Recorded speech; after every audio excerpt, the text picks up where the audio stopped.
Hello, আসসালামু আলাইকুম। আশা করি সবাই ভালো আছেন।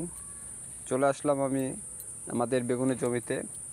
বেগুনের জমিতে ওভাবে সচরাচর ভিডিও দেওয়া হয় না, অনেক ব্যস্ততার কারণে। আমার জমি এখানে মোট হলো 12 কাঠা, প্লাস 13 কাঠা হবে।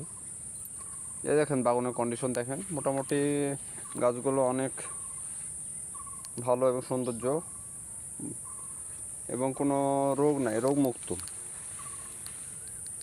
বিশেষ করে বেগুন ফসল উৎপাদন করতে হলে প্রথমত জাত নির্বাচন করা লাগবে, এবং জাত নির্বাচনের পাশাপাশি বেগুনে খুব যত্নশীল করতে হয়। এখানে বাগানে প্রচুর পরিশ্রম, এবং পরিশ্রমের পাশাপাশি অনেক কীটনাশক ব্যয়বহুল খরচ হয়, যাই সহজে বেগুন চাষে কৃষকেরা উদ্বুদ্ধ হয় না এবং করতেও চায় না। বিভিন্ন রোগ, মোজাইক ভাইরাস এর কারণে বেগুন করতে চায় না। কিন্তু বেগুন আসলে অনেক লাভজনক ফসল, এটা আপনি করতে পারেন। এবং এই বেগুনটা মোটামুটি 6 থেকে 7 মাস, মানে 1 বছরও হইতে পারে যদি গাছ সুস্থতা থাকে। এবং সুস্থতা থাকার জন্য কীটনাশক ব্যবহার করা লাগবে, ছত্রাকনাশক, যেমন আপনাদের কিছুক্ষণ পর দেখাবো। আর কীটনাশক হিসেবে ব্যবহার করতে হবে ভালো কোয়ালিটি। বেগুনের পোকার জন্য ব্যবহার করে আমরা সাধারণত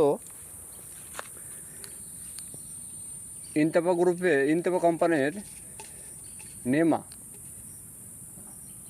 50 SC এবং 5% W, আর পাশাপাশি ব্যবহার করি মার্শাল অটো কেয়ার লিমিটেডের।